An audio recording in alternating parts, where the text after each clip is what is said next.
तुम्हारा रूप जो भगवान, तुम्हारा रूप जो भगवान मेरे संग में आ जावे।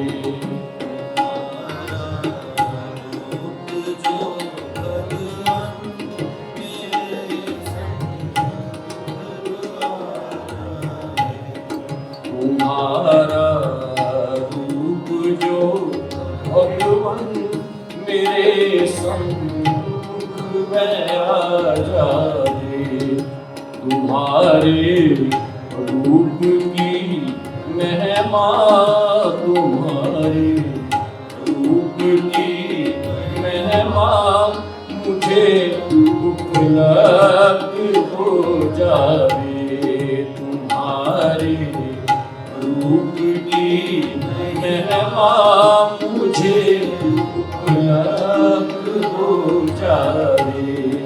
तुम्हारा रूप जो भगवान मेरे सम्मुख में आ जाए।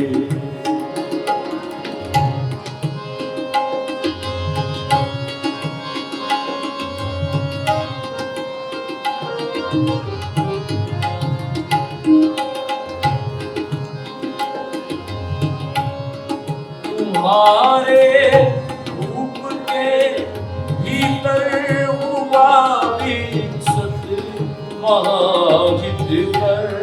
तुम्हारे रूप के भीतर हुआ विकसित महाहित कर, हुआ विकसित महाहित कर। पूर्ण अनुराग शुभ का हो, पूर्ण अनुराग शुभ का हो मेरे सम्मुख में आ जाए। तुम्हारा रूप जो भगवान मेरे सम्मुख में आ जाए। तुम्हारी रूप की महिमा मुझे उपलब्ध हो जाए।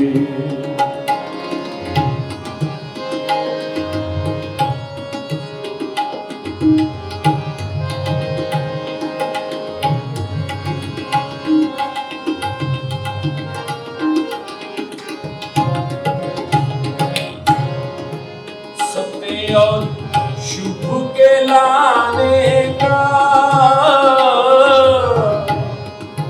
सत्य और शुभ के लाने का, अशुभ मिथ्या मिटाने का।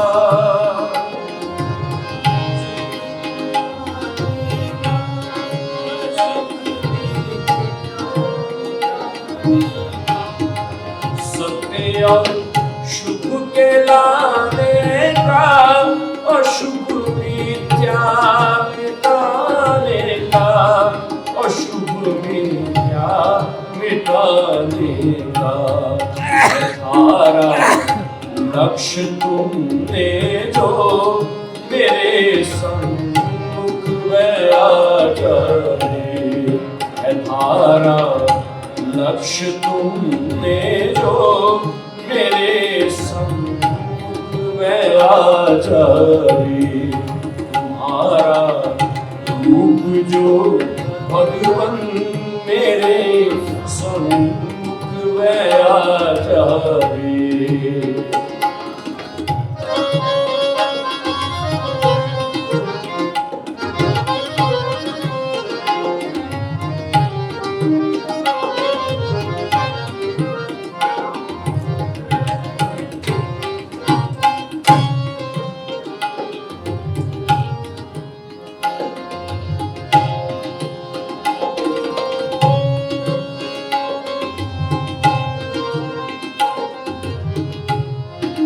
उठाए दुख तुमने जो किए हैं, त्याग तुमने जो उठाए तुमने जो किए हैं, त्याग तुमने जो किए हैं, त्याग तुमने जो, निराली वह छवि तुम्हारी मेरे सम्मुख वह आ जाए, निराली वह छवि तुम्हारी मेरे सम्मुख वह आ जाए, तुम्हारे रूप की महिमा मुझे उपलब्ध हो जाए, तुम्हारा रूप जो भगवन मेरे सम्मुख वह आ जाए।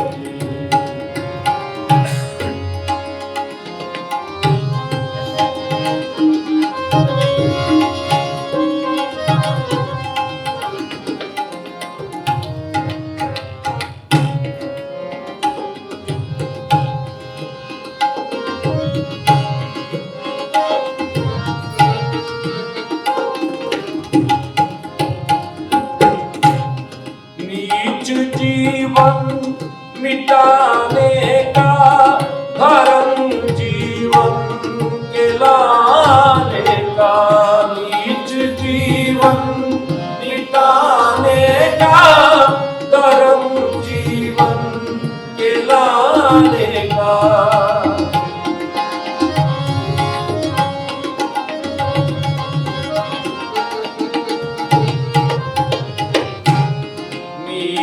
जीवन मिटाने का धर्म जीवन के लाने का, धर्म जीवन के लाने का, किया है कार्य तुमने जो किया है, कार्य तुमने जो मेरे सम्मुख वह आ जाए, तुम्हारे रूप की महिमा मुझे उपलब्ध हो जाए, तुम्हारा रूप जो भगवन मेरे सम्मुख वह आ जाए, तुम्हारा रूप जो भगवन मेरे सम्मुख वह आ जाए।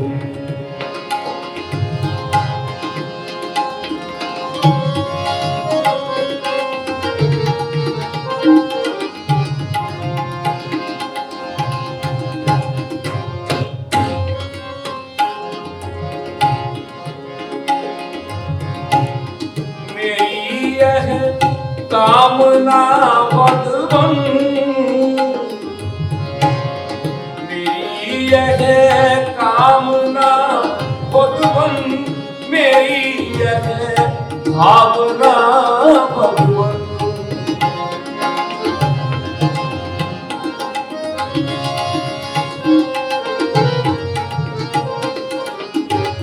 मेरी यह कामना भगवन, मेरी यह भावना भगवन, मेरी यह भावना भगवन, तुम्हारा रूप जो भगवन मेरे सम्मुख वह आ जाए, तुम्हारा रूप जो भगवन मेरे सम्मुख वह आ जाए, तुम्हारे रूप की महिमा, तुम्हारे रूप की महिमा मुझे उपलब्ध हो जाए, तुम्हारा रूप जो भगवन मेरे सम्मुख आ जाए, मेरे सम्मुख आ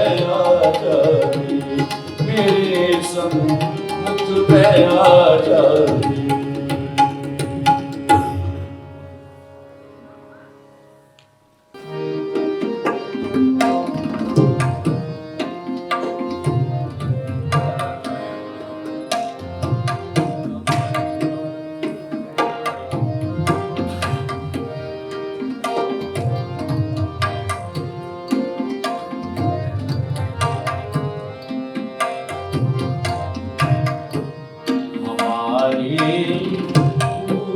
पूजनीय सतगुरु जी तुम हो धन्य हमारे पूजनीय सतगुरु जी तुम हो धन्य तुम्हें धन्यवाद दे सतगुरु जी तुम हो धन्य तुम्हें धन्यवाद दे सतगुरु जी तुम हो धन्य हमारे पूजनीय सतगुरु जी तुम हो धन्य।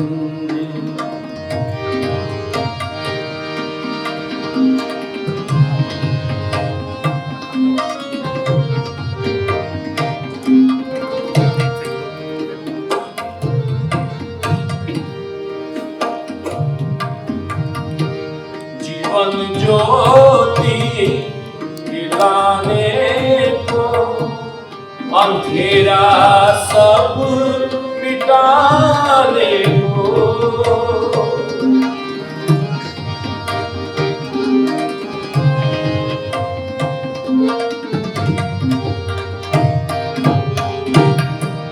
जीवन ज्योति दिलाने को अंधेरा सब मिटाने को अंधेरा सब मिटाने को चढ़े सूरज हो तुम जग में जी तुम हो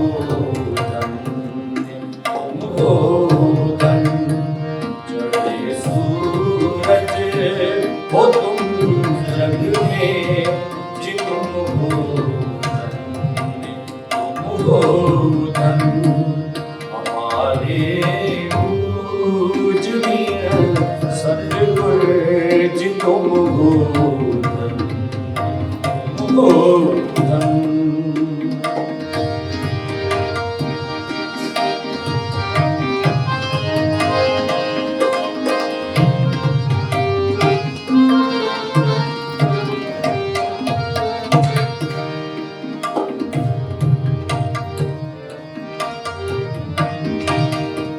पाप सारे मिटाते हो महादुख से बचाते हो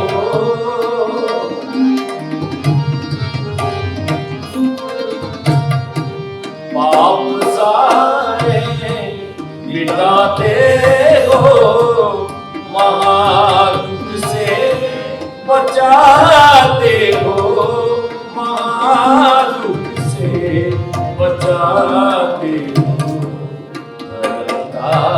राज लाते हो जी तुम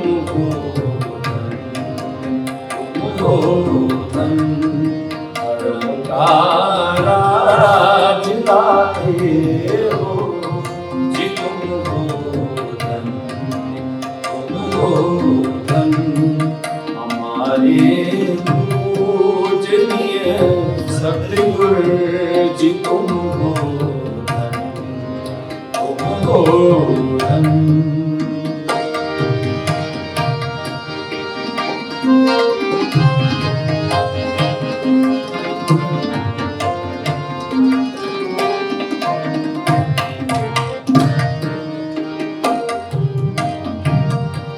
बहुत सोते जगाए तुम बहुत डूबे बचाए तुम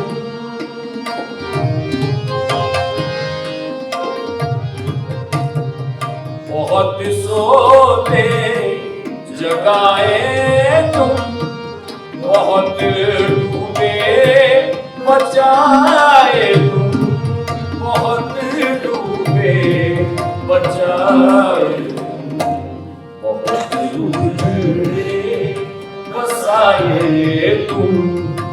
तुम हो धन्य हमारे पूजनीय सद्गुरु जी तुम हो धन्य।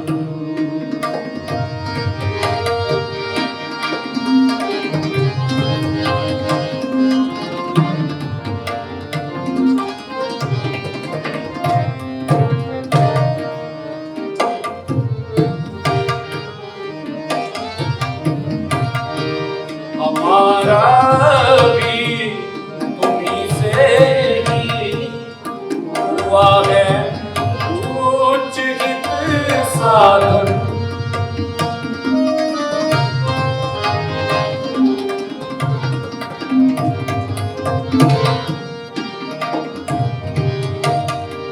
हमारा भी तुम्हीं से ही हुआ है उच्च हित साधन। हुआ है उच्च हित साधन। कहीं फिर क्यों न हम सारे जी तुम हो धन्य।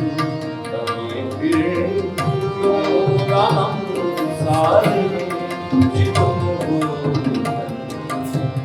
हो धन्य हमारे पूजनीय सद्गुरु जी तुम हो धन्य हमारे पूजनीय सद्गुरु जी तुम हो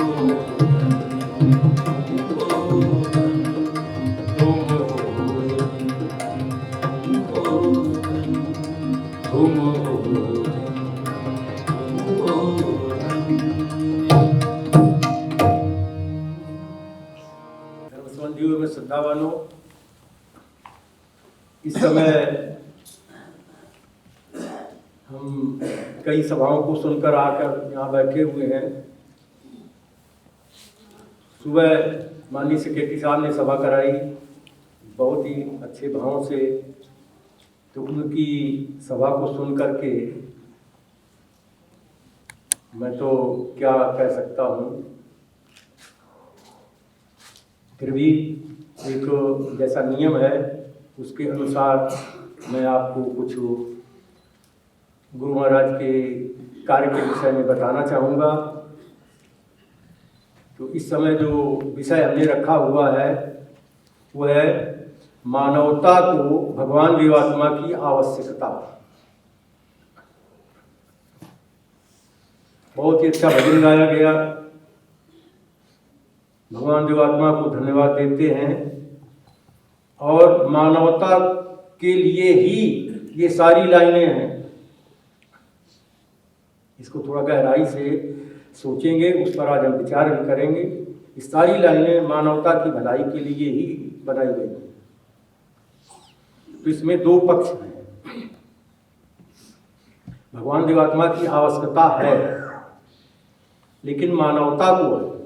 तो पहले मानवता किसे कहते हैं, हमें ये थोड़ा सा हम अपनी सोच के अनुसार आपको बताना चाहेंगे। वैसे तो सभी लोग पढ़े लिखे हैं, सभी जानते हैं, लेकिन कुछ बातें ऐसी होती हैं जो हम सुन तो लेते हैं लेकिन वो हमारी समझ में नहीं आती,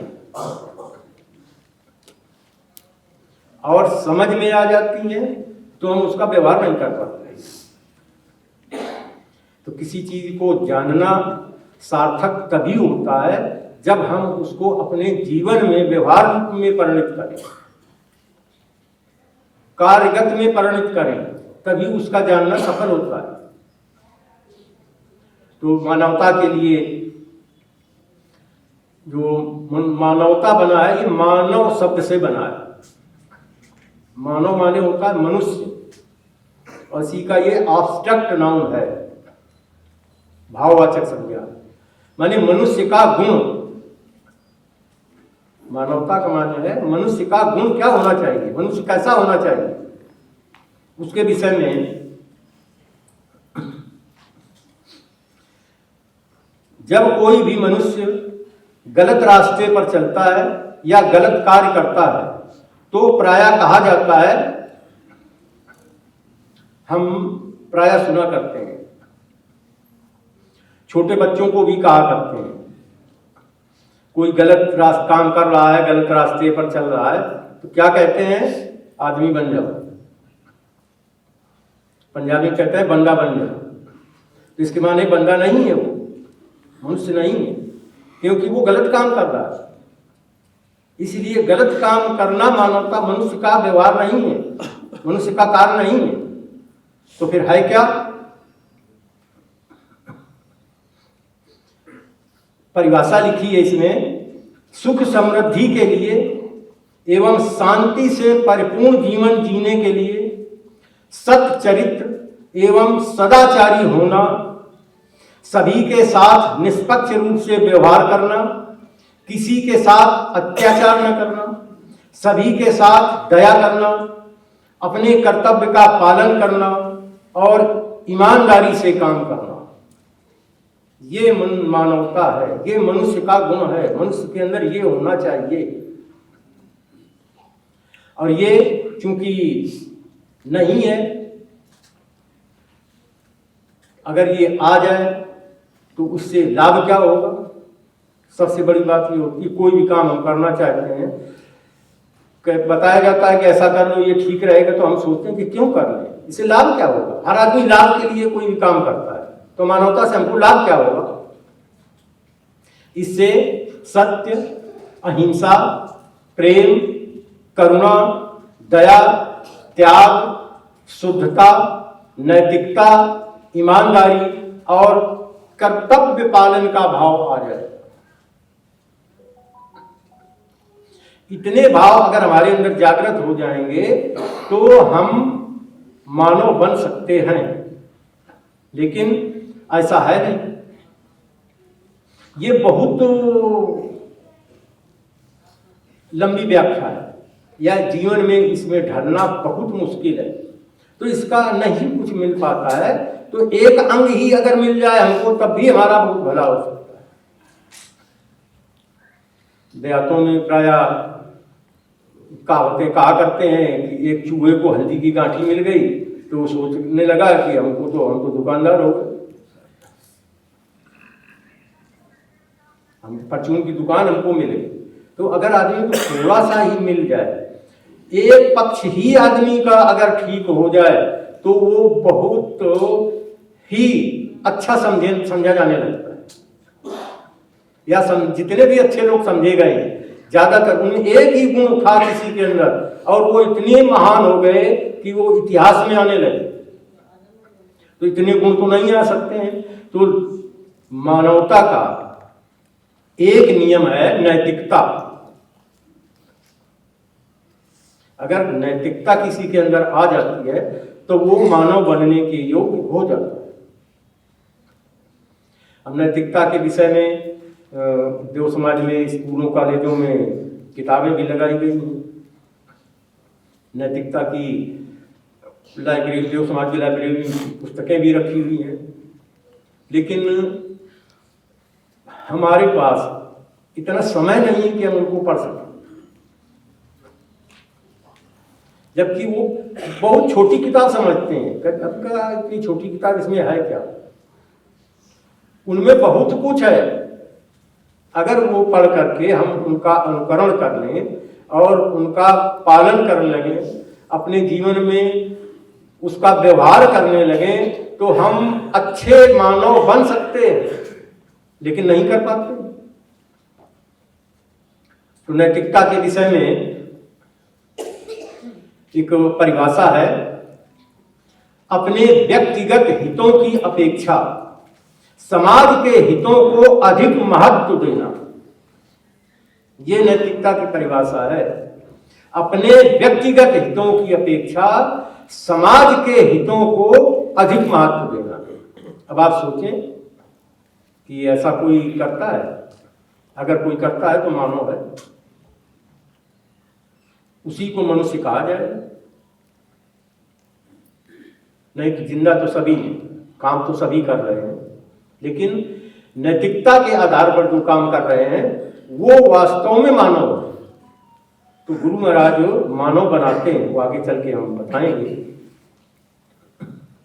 नैतिकता अगर आ जाएगी तो इसमें होता क्या है, नैतिकता हमें सही और गलत के अंतर को समझाती है। अगर हमारे अंदर नैतिकता है तो हम कोई भी कार्य करेंगे तो हमारी समझ में आ जाएगा कि ये काम गलत है, ये काम सही है। प्रायः हर आदमी जब कोई भी काम करता है, उससे जब भी कोई क्रिया होती है, जब भी कुछ वो सोचता है, तो उसके मन में ये एक प्रश्न जरूर आता है कि हम सही कर रहे हैं या गलत कर रहे हैं। लेकिन अगर हम गलत का साथ दे देते हैं तो हमारे अंदर नैतिकता नहीं है।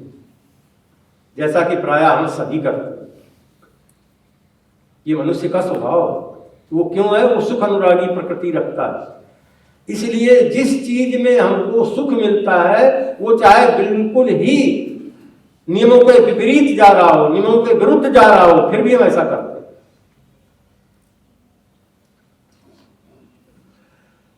जैसे ये कचहरी में देखें, मुकदमे होते हैं, दो पक्ष होते हैं, उनमें एक पक्ष ही सही होगा, दोनों पक्ष तो सही नहीं होंगे, लेकिन वकील दोनों तरफ से खड़े हो जाते हैं।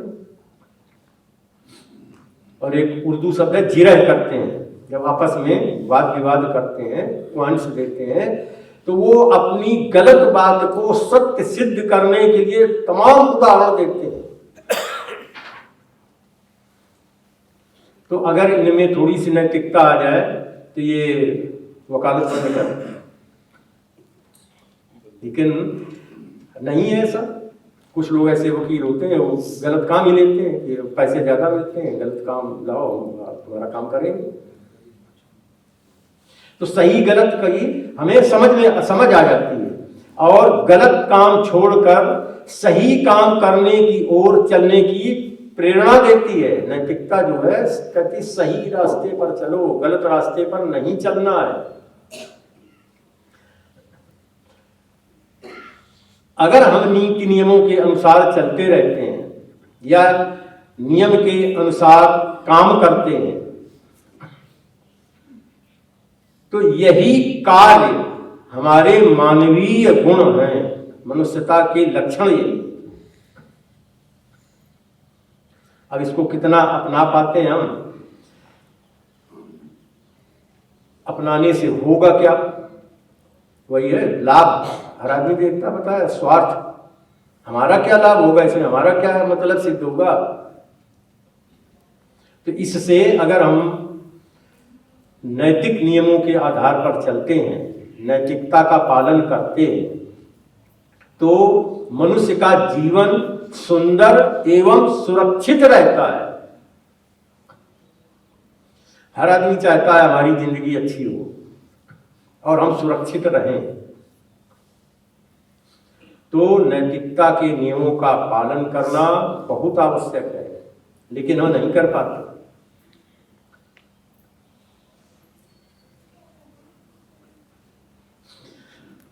और नहीं कर पाते हैं इसीलिए हम बेईमान हो जाते हैं, भ्रष्टाचारी बन जाते हैं, स्वार्थपरायण बन जाते हैं, स्वेच्छाचारी बन जाते हैं, नीच घृणाकारी बन जाते हैं।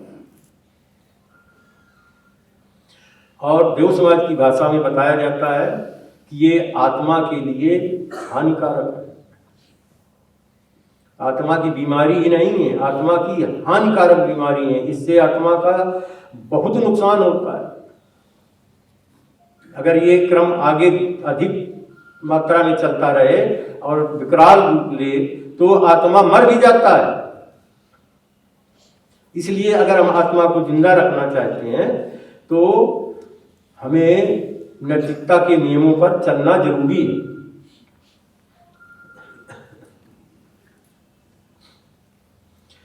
और बहुत से लोग ऐसे होते हैं जो प्रायः हर घर में, हर मोहल्ले में, हर समाज में साथी बनाते हैं।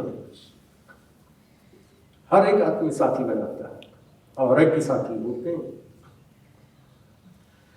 लेकिन साथी होता कौन है? जो हर परिस्थिति में दोस्त के साथ में खड़ा रहे, वो साथी है। और अगर विपत्ति में विपरीत परिस्थितियों के आने पर जो उससे मुंह मोड़ लेता है, वो आपका साथी नहीं है। लेकिन हमको समझ में नहीं आता है। जो हमको गलत रास्ते पर ले जाते हैं वो हमारे साथी नहीं हैं,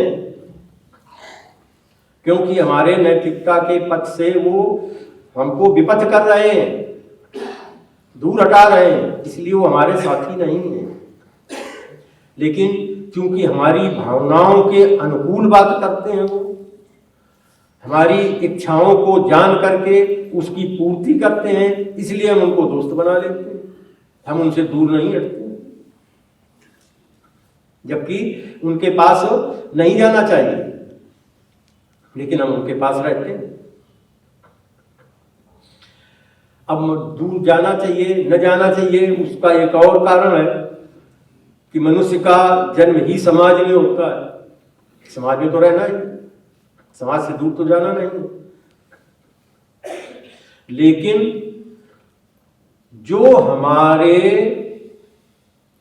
आत्मा का विकास करने वाले साथी हैं,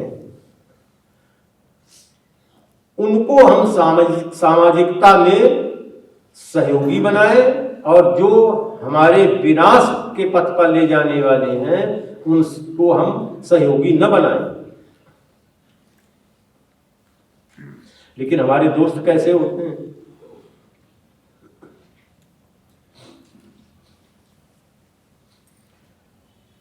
या हम अपने आंतरिक भावों से कैसा सोचते हैं? एक देव समाज की भाषा में जो परिभाषा ही बताई जाती है, मनुष्य की परिभाषा क्या है? मनुष्य वो है जो सुख अनुरागी। और मनुष्य को सुख कहाँ मिलता है? सांसारिकता में मनुष्य को सुख मिलता है। हमारे जितने भी सामाजिक और पारिवारिक अड़ोस पड़ोस के लोग होते हैं, वो हमारी भावनाओं को ऐसा प्रेरित करते हैं कि हमको सामाजिकता की ओर धकेलते हैं।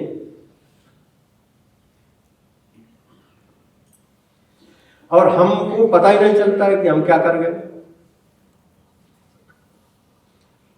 सभाओं में जैसे कई बार बताया गया कि वो अहंग अनुराग, घमंड अनुराग, मान प्रशंसा अनुराग, इसके कारण हमारा पड़ोसी हमसे आगे न निकलने पाए। ये सामान हमारा पड़ोसी ले आया है, हम भी लाएंगे, पैसे चाहे हों या ना हो। घर के जेवर गिरवी रख देगा, जमीन गिरवी रख देगा, बैंक से लोन लेगा, लेकिन वो सांसारिकता में हम किसी से कम नहीं, इसमें भटक जाता है।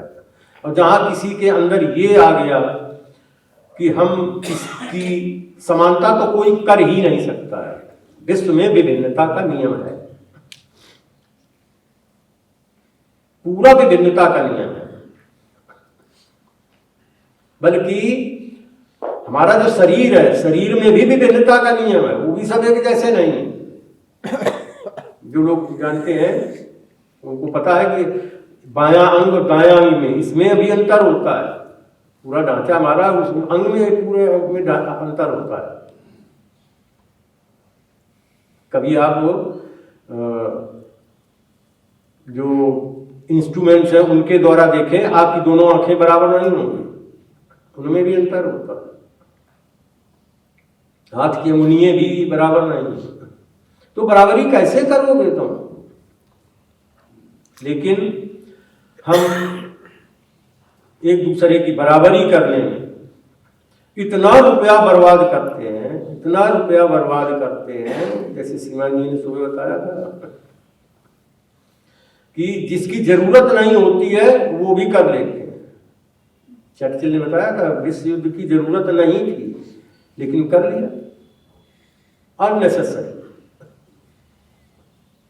इससे हमारे जीवन की उन्नति नहीं होती है, हमारे जीवन का स्तर ऊंचा नहीं होता है।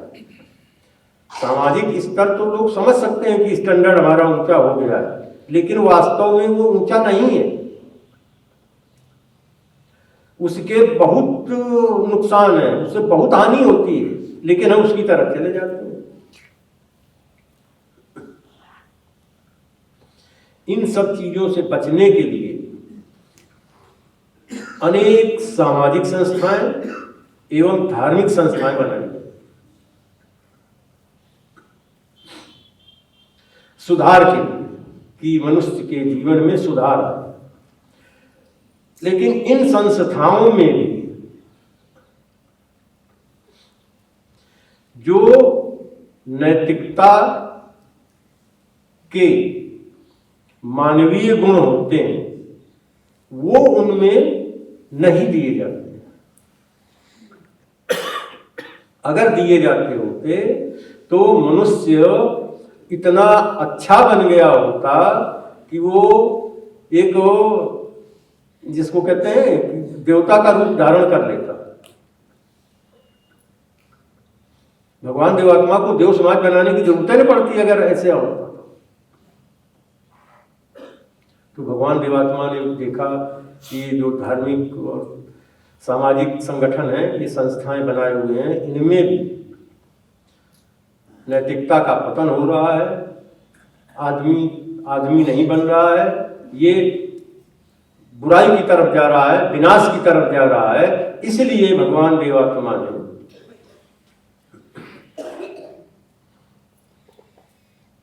20 दिसंबर 1850 ईस्वी को देव समाज की स्थापना की और स्थापना में उन्होंने अपना जो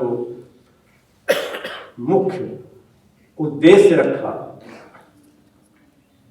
सत्य शिव सुंदर ही मेरा परम लक्ष्य होवे, जग के उपकार में ही जीवन ये जाएगा।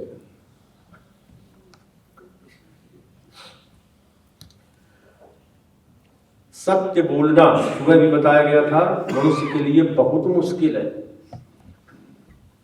कई बार तो हमको पता ही नहीं चलता है, हम झूठ बोल जाते हैं।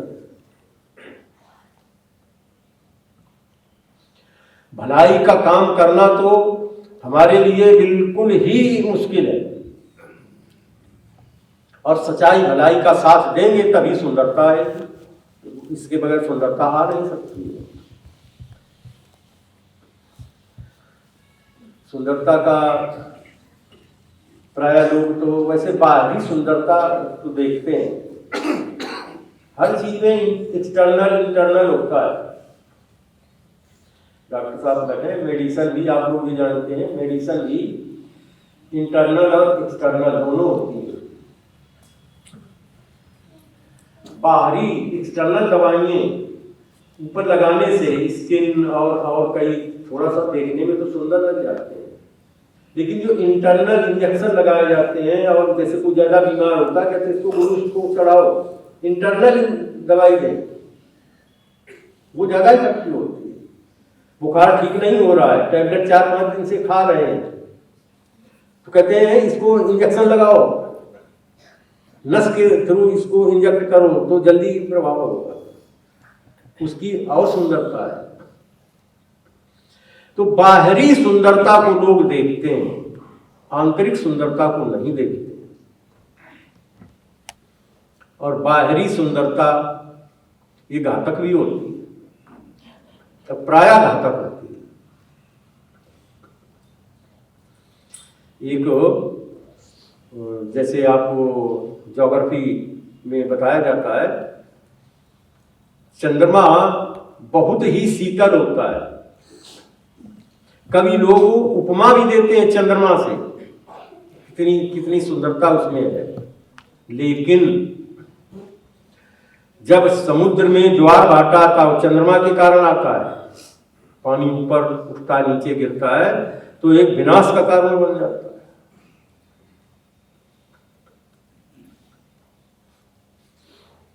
तो हम जो बाहरी सुंदरता के लिए दौड़ रहे हैं ये विनाश का कारण बन सकता है। ये बहुत गहराई से सोचने की बात है, लेकिन नहीं कर पाते। ये हम स्वभाव से मजबूर हैं, हम ऐसा करने के अयोग्य हैं।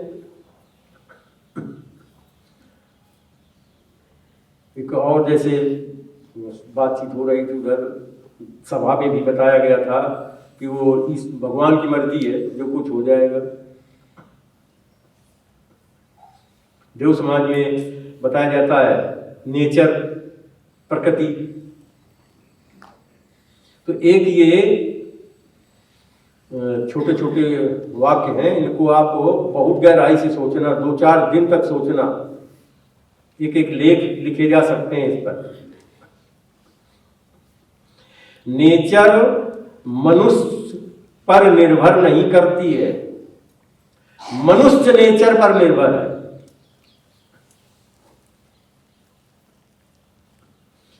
हम जो काम करेंगे उसका प्रतिफल हमको मिलेगा। नेचर के अपने नियम हैं, उन नियमों के अनुसार अगर हम काम करेंगे तो हमारा भला होगा। और अगर हम अपनी इच्छा से करेंगे कि नेचर हमारी मदद करेगी, बिल्कुल नहीं कर सकती। ये गलत सोच है, ऐसा बिल्कुल नहीं सोचना चाहिए। बहुत से लोग धार्मिक संस्थाएं आत्मा की तुलना जड़ शक्ति से कर देते हैं कि आत्मा जड़ है, निर्जीव है, निर्लेप है, ऐसा कर देते हैं। ऐसा नहीं है। आत्मा के ऊपर प्रभाव पड़ता है। देवशास्त्र पहला हिस्सा परिवर्तन तत्व, उसमें लिखा गया है कि प्रकृति में हर चीज में परिवर्तन होता है।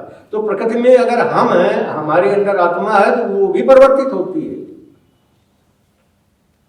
और विकासवाद का नियम ये कहता है कि विकास केवल 2 तरह का होता है, तो या तो विकास होगा या विनाश होगा। परिवर्तन केवल 2 तरह का होगा, या तो विकास होगा या विनाश होगा। तो अगर हम विनाश की तरफ चलेंगे तो हमारा विनाश होगा, हम विकास नहीं कर सकते।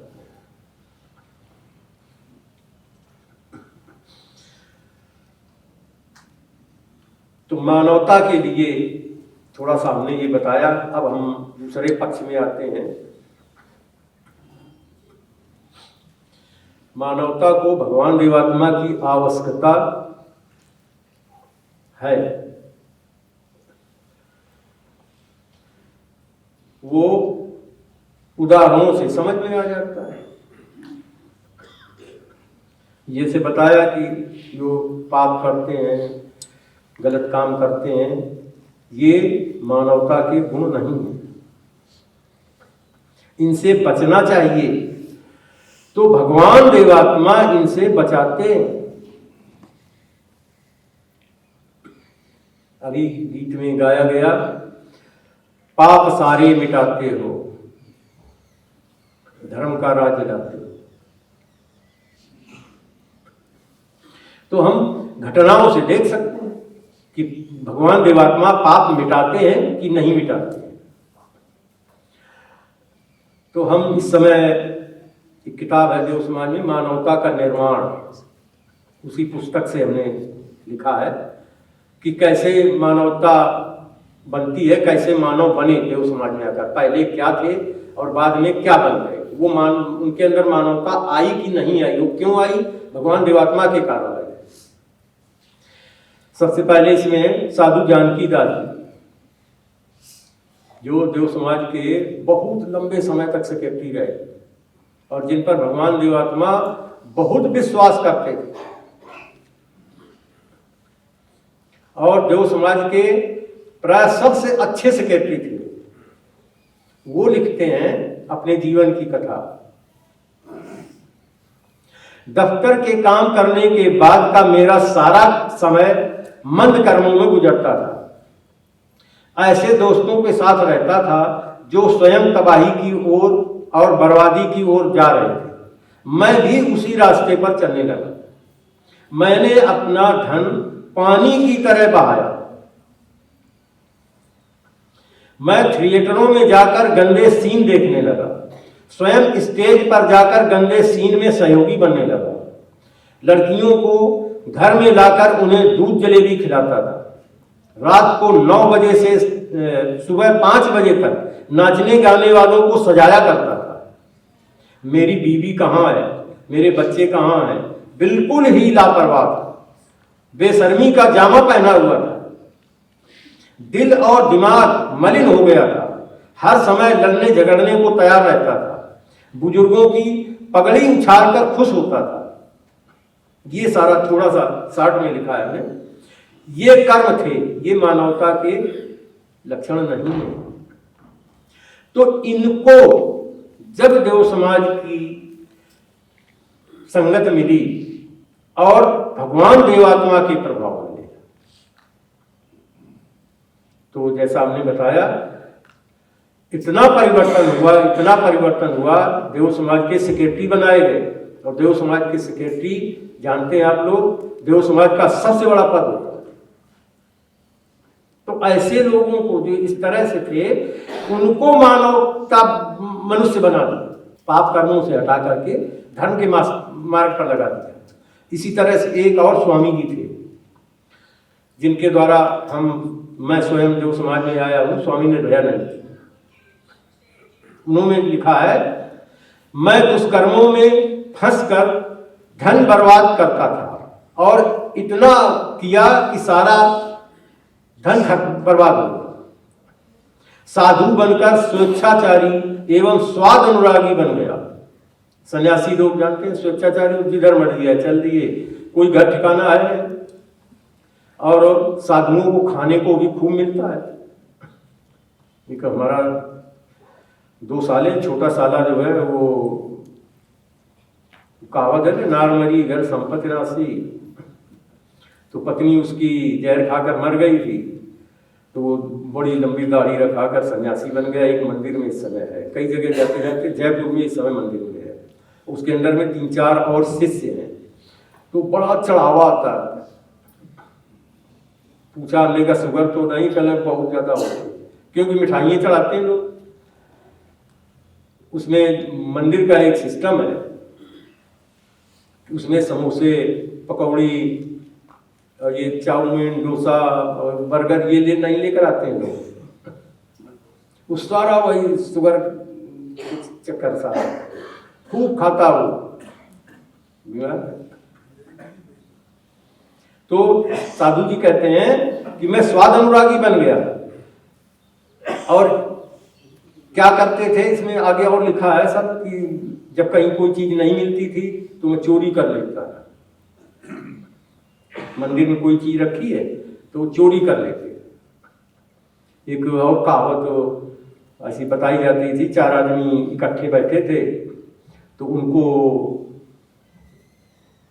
अब वो चुटकुला था, सरदारों के विषय में कहा जा रहा था, तो वो अपना आराम से सुन रहे थे सब।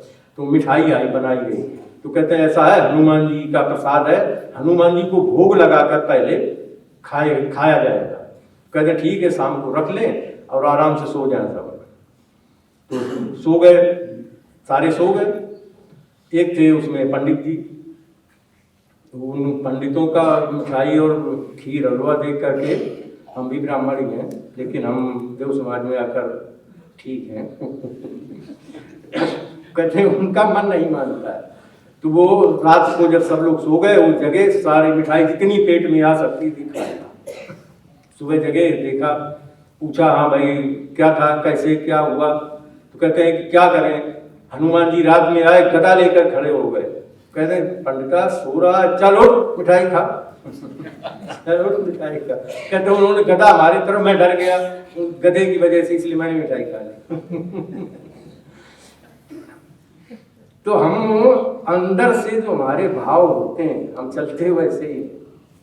तो महात्मा जी, ये स्वामी निर्भयानंद जी कहते हैं बड़ी चुरा कर मिठाई खाएगा। और आगे लिखा है, धर्म का बता रहे हैं, लोगों की इच्छाएं पूरी करने का आशीर्वाद देता था। लोग आते थे, महात्मा जी हमारा ये काम पूरा हो जाए, कहते 2-4 श्लोक गीता के पढ़ देता था, ठीक है चलो हो जाएगा तुम्हारा। और कहते लिखा उसमें सब, वो हमको कपड़े दान दे जाते थे, कुछ रुपए दे जाते थे, कुछ मिठाइयाँ दे जाते थे। और बाद में उन्होंने लिखा है सारा मैं कपटता मूलक कार्य करता था। जब देव समाज में आए तब उन्होंने बताया कि सारा मैं कुछ नहीं जानता था, लेकिन लोगों को बेवकूफ बनाया करता था, रोज गीता का पाठ करता था। मथुरा में 3 साल मथुरा में रहे। मथुरा में मंदिर है, वहां भी चढ़ावा खूब आता है, वहां मथुरा में भी रहे। तो बताया करते थे वहाँ अकबरपुर में, हमको भी अकबरपुर में जब हम पढ़ते थे तो उनके पास ही संपर्क में आए तो हमको भी पेड़े दिया करते थे। कहते थे मथुरा के पेड़े लाल रंग के काफ़ी बड़े बड़े होते थे। तो हमने कहा ये कहाँ? कहते मैं जब भी जाता हूँ वहाँ से प्रसाद ले आता हूँ। चढ़ावा चढ़ता है और उसमें जो भक्त लोग होते हैं वो सब आपस में बांट लेते हैं। और ये खाने में एक और घटना याद आ रही है। ग्रेजुएशन जब मैं कर रहा था कानपुर में, तो गंगा नदी के किनारे एक घाट था, मौनी घाट उसको कहते थे। तो वहाँ हम लोग नहाने जाया करते थे, तैरते थे, जानते थे तैरना, वो गंगा नदी पार कर जाते तैरते हुए। तो एक पंडित जी थे जो उसमें मंदिर में, हनुमान जी का मंदिर था, मंगलवार शनिवार को बहुत मिठाई आती थी, वो सब ले जाते थे। तो 3-4 लड़के शैतान होते हैं, हम भी उन्हीं लड़कों में थे। तो लड़कों ने 2-3 यादव के लड़के थे, कहते हैं ऐसा करो यार पंडित जी, तो हमको मिलता नहीं है, पंडित जी को थोड़ा सा हटाया जाए। तो उन्होंने लड़कों ने कहा पंडित जी तुम ये करते हो, तुम ऐसा करते हो, ये करते हो, हम तुम्हारी शिकायत करेंगे। तो कहते कोई बात नहीं, कोई बात नहीं, तुमको प्रसाद चाहिए तुम हर शनिवार को आ जाया करो, हम तुमको अलग से दे दिया करेंगे। तो कम से कम 2 किलो का डिब्बा हो मिठाई का हम लोगों को दे देते, हम सब लेके आते थे, अपना हॉस्टल में बैठ के खा लेते। तो पंडितों का हाल बता रहे हैं थोड़ा, कैसे खाने में क्या करते हैं। श्रीमद विकास देव जी बताया करते थे, जो बनारस के पंडित हैं उनका खाने का क्या स्वाद अनुराग बता रहे हैं। कहते हैं एक आदमी आया, हाँ पंडित जी, श्राद्ध के दिन होते हैं, पंडितों को बड़ा खिलाया जाता है, 4-4 घरों में एक को बुला लिया जाता है। अब पेट तो एक ही है, खाएगा उतना ही, देव समाजी तो है नहीं जो कहते 2 फुल्के के बाद काम हो गया। लेकिन वो खाया, दूसरे घर गए फिर खाया, तीसरे घर खाया। तो ऐसे कहते हैं एक आया रोते हुए, क्या पेट में दर्द हो गया, ज्यादा खा गए इसलिए दर्द हो गया। कहते अच्छा, बहुत खाया तुमने। कहते हमने क्या खाया, पीछे देखो वो आ रहा है। तो उसको 3-4 लोग चारपाई पे लिटाए हुए आए, इतना खा गया कि चलना मुश्किल हो गया।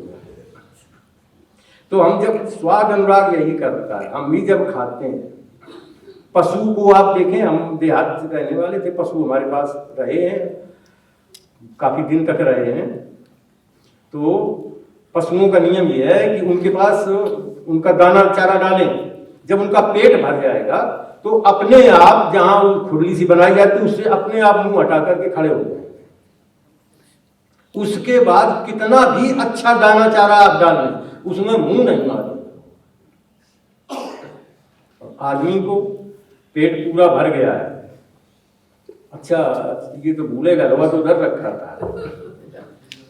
और करते क्या है, आज देखा स्टार वहां लगे थे, यार हलवा तो अच्छा बना, एक बार वहां से ले आए, अभी कम रहा, एक बार वहां से ले आए, पता नहीं आगे का क्या बनेगा, पेट का क्या बनेगा, इसकी कोई परवाह नहीं, स्वाद पूरा होना चाहिए।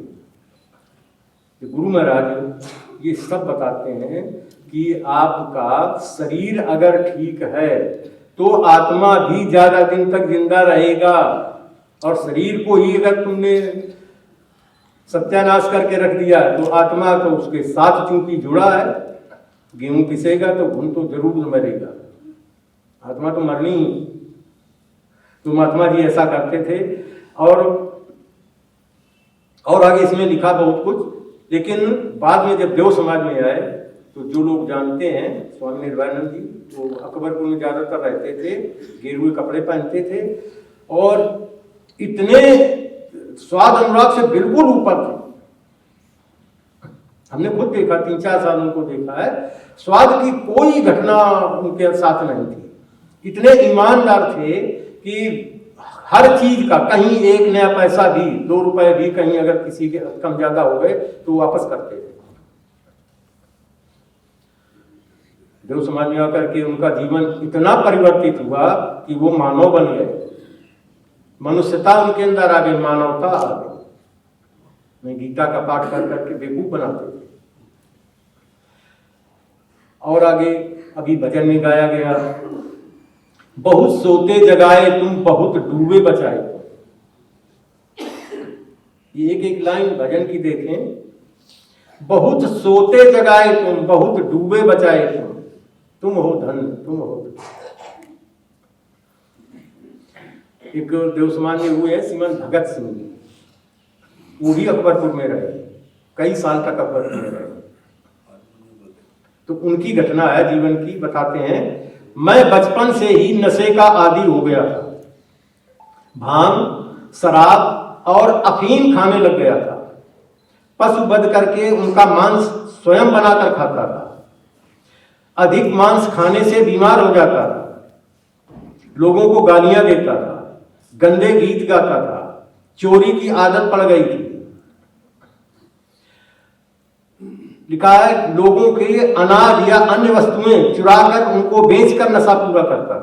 ये बहुत नशे हमने देखे नशे वालों को, जो नशा करते हैं छोटी छोटी चीजें भी चुरा लेते हैं, उनका नशा पूरा होना चाहिए, कहीं से पैसे मिलने चाहिए, वो चुरा लेता था। यदि कोई मेरी गलती बताता था तो उससे झगड़ा कर देता था, आवारा गर्दी में घूमता रहता था, क्योंकि मेरी छोटी ही उम्र में मेरे पिता माता जी का देहांत हो गया था। और लिखा है आगे, माता पिताजी का देहांत हो गया, आवारा गर्दी करता, इसीलिए पढ़ाई नहीं हो, पढ़ नहीं सका। सिख धर्म में अमृत छका, 5 कक्के धारण किए, फिर भी मैं नीच बनता गया। सब कुछ किया, धर्मों में गए, सब कुछ किया, लेकिन कहीं कुछ नहीं बना।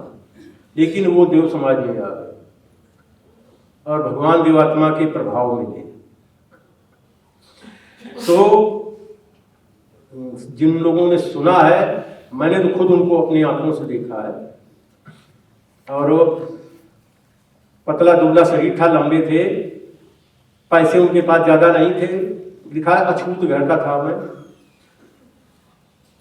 सोलन से चलते थे, पैदल शिमला जाते थे, सोलन से शिमला पैदल जाते थे। माने शरीर इतना सशक्त हो गया जब ये बीमारियां सब सारे दूर हो गए। हारमोनियम साथ में रखते थे, अकबरपुर हमने देखा, वहां भी हारमोनियम था। इतना अच्छा भजन गाते थे, देव समाज के इतने अच्छे गीत गाते थे कि आधी सभा तो उसी में करा देते। और उन्होंने खुद लिखा है कि जब मैं अनपढ़ था और अछूत था, लेकिन मैं पढ़े लिखों की अच्छे लोगों की सभा कराता था और देव समाज के गुरु महाराज के प्रभाव पहुंचाता था, उनमें भी परिवर्तन हो जाता। ये गुरु महाराज मानवता देखते हैं। जो एक बिल्कुल गलत रास्ते पर दानवता की ओर जा रहा था, उसको मानव बना दिया। और आगे आप लोग सुना करते हैं, सरदार सुच्चा सिंह जी थे, कितना शराब पीते थे। कहते हैं मैं शराब निकलवाता था, खुद भी निकालता था, शराब पीता था, मुर्गियां पाली थी, उनके अंडे खाता था, उनके मांस खाता था, मुर्गे लड़ा करके खुश होता था, चोरी करने लगा। और इस तरह से हमारे घर की सारी आर्थिक स्थिति खराब हो गई। और देव समाज में बहुत ही सम्मान को श्रद्धेय श्रीमान देवत सिंह जी के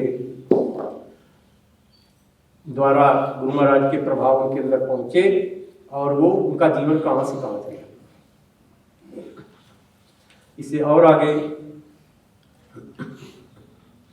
भजन में और भी गाया गया था, बहुत उजड़े बसाए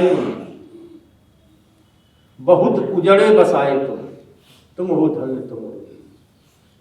उजड़ते हुए घरों को बसा दिया। उनमें सबसे एक हमको जो अच्छा लगा वो पंडित नेत्राम जी, वो लिखते हैं, मेरे माता पिताजी मेरी छोटी उम्र में ही परलोक सिधार गए थे। यद्यपि अपने पीछे इतनी संपत्ति छोड़ गए थे कि सारी उम्र मुझे कोई दिक्कत नहीं आनी थी, लेकिन मैं अपने गांव के कई बुरे आदमियों की संगत में रहने लगा और स्वयं भी बुरा बन गया, चोरी करने लगा। और चोरी की इतनी आदत पड़ गई कि लोग मुझे चोर चोर कहकर पुकारते थे। शराब पीने की लत लग गई, मैंने शराब का ठेका ले लिया और उसमें धन बर्बाद कर। तो खुद लिखते हैं कि शराब का ठेका लिया, इतनी शराब पीता था, सारा धन बर्बाद। और जो शराब पीते हैं उनके साथ और क्या क्या होता है वो बता रहे हैं। बदचलनी की आदत पड़ गई, बचा हुआ धन उसमें बर्बाद हो गया, शरीर की भी हानि हो गई। मैं इतना दुष्ट बन गया कि बहू बेटियां की इज्जत मुझ कहलाने वाले पंडित से सुरक्षित न थी।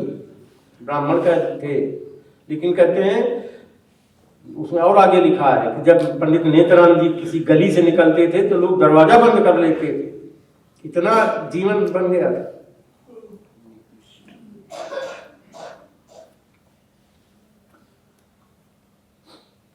यद्यपि मैं चोटी रखता था, जनेऊ पहनता था, गीता का पाठ भी करता था, ईश्वर का भजन भी करता था, 1 महीना लगातार इलाहाबाद में गंगा में स्नान भी किया।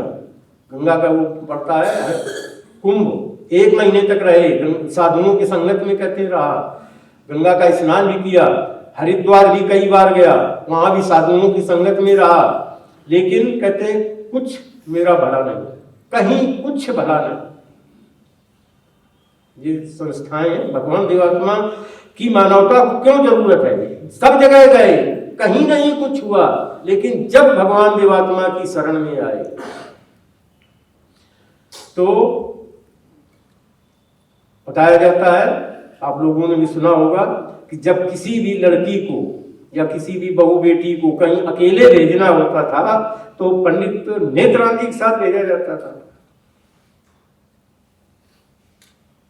वो आदमी जिसको देखकर लड़कियां स्त्रियां दरवाजा बंद कर लेती थी, उन्हीं के साथ उनको भेजा जाने लगा। ये मानवता है, भगवान देवात्मा बनाते हैं मानव। इसे और आगे एक गीत गाया जाता है, पाप की लहरें चौं दिग जारी, डूबे जाते थे नर और नारी।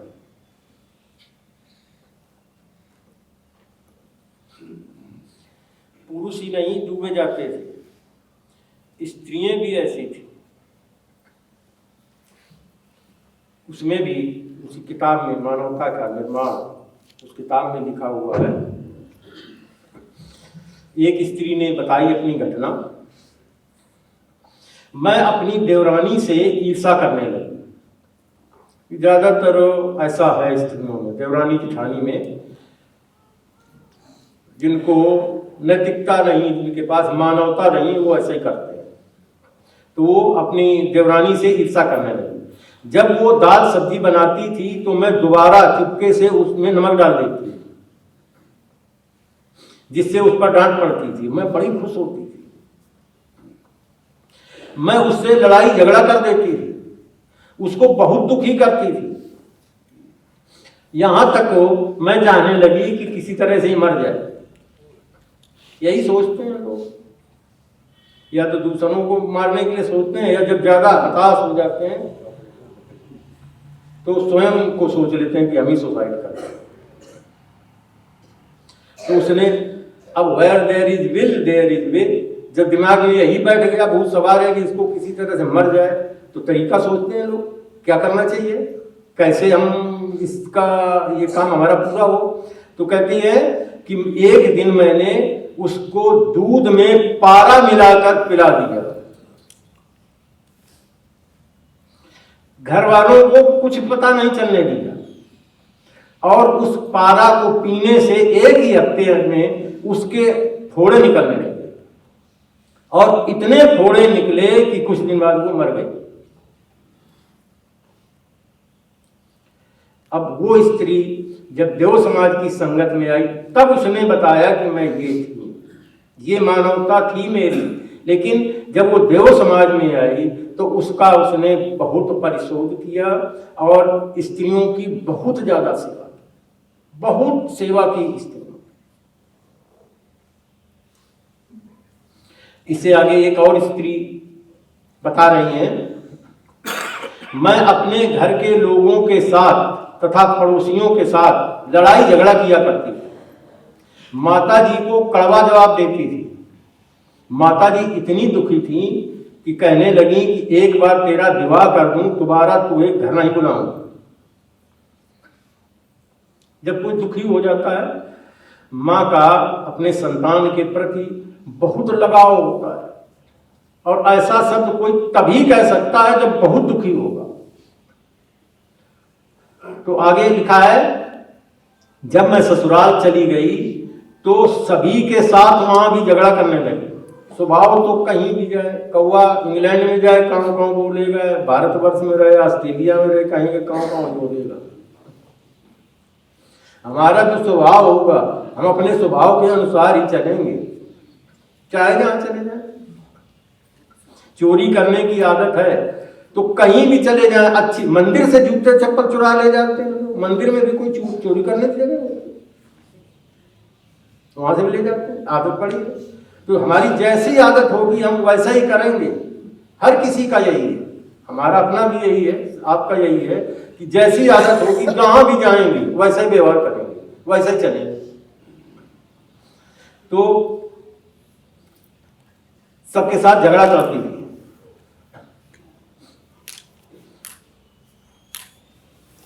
और आगे लिखा है कि ससुराल में भी मैं गाली गलौज भी करती थी। अपने पति की नाक में दम कर रखा था। एक बार मेरे पति किसी काम से दूर गए थे, वापस आने में देर हो गई। सर्दी के दिन थे, मैंने दरवाजा नहीं खोला। सर्दी की रात में सारी रात वो बाहर ही लेटे रहे, दरवाजे के बाहर ही लेटे रहे। इतना देख लें नैतिकता क्या है, मानवता। इसलिए मुझसे तंग आकर उन्होंने मुझे मायके भेज दिया और 2 साल तक मेरी खबर नहीं।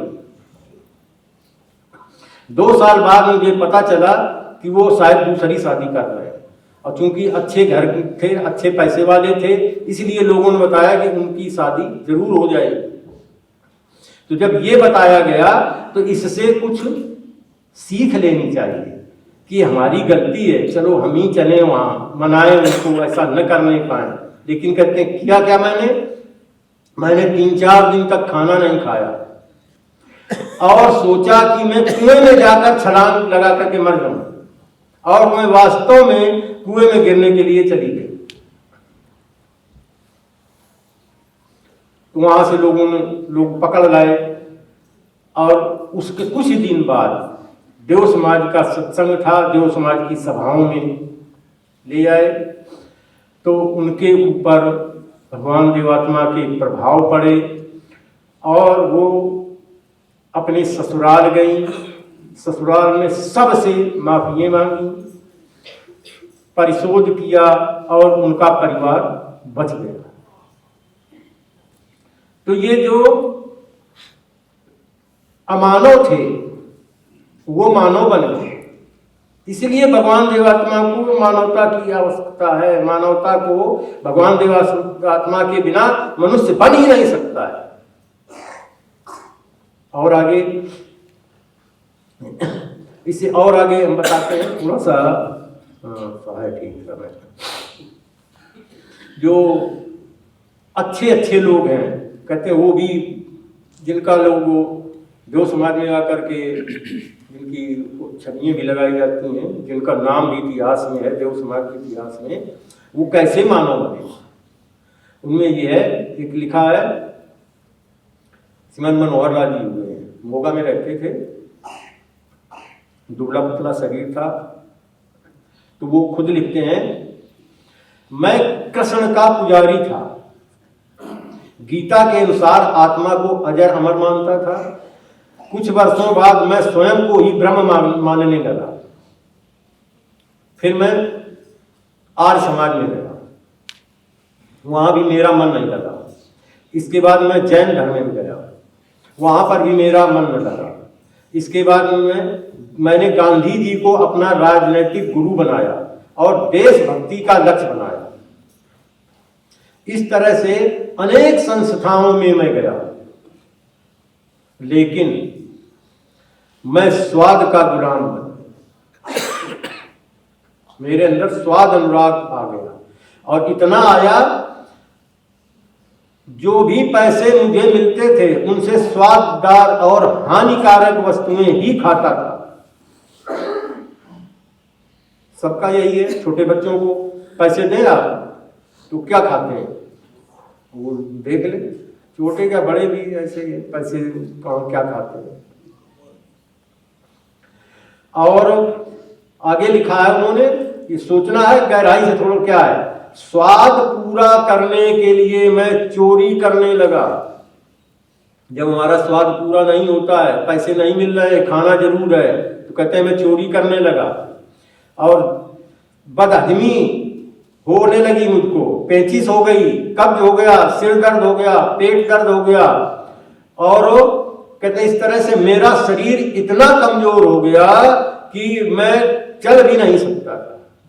परिश्रम करने से जी चुराने लगा, जरा सी भी मेहनत नहीं कर पाता। और आगे लिखा मैं स्वेच्छाचारी बन गया। तो ये जब आएंगे लक्षण तो स्वेच्छाचारी तो बन ही जाए। और यही श्रीमान मनोहर लाल जी देव समाज में जब आए तो देव समाज के इतिहास में मोगा विकासालय में जब हम आए तब से सुन रहे हैं, देखा कि अगर सबसे ज्यादा ईमानदार कोई था तो श्रीमान मनोहर लाल जी थे, जो इतने बेईमान इतना सब करते थे, स्वाद अनुराग से ऊपर थे, जो इतने बड़े स्वाद अनुरागी थे, स्वाद के दांत खट्टे कर दिए। जो अनैतिकता जो उनके अंदर थी, भगवान देवात्मा की शरण में जब आए तो वो नैतिकता के रास्ते पर चलने लगे, आदमी बन गए। इसे और आगे अगर हम हैं तो बहुत से उदाहरण, लेकिन कहना ये हम चाहेंगे कि जो मानवता है वो भगवान देवात्मा के असरों के बिना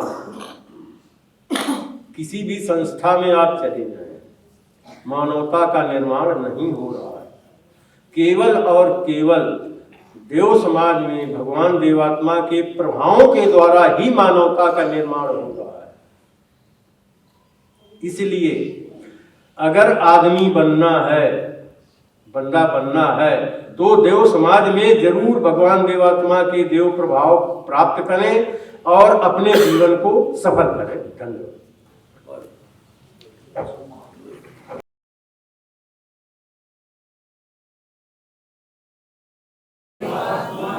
जय।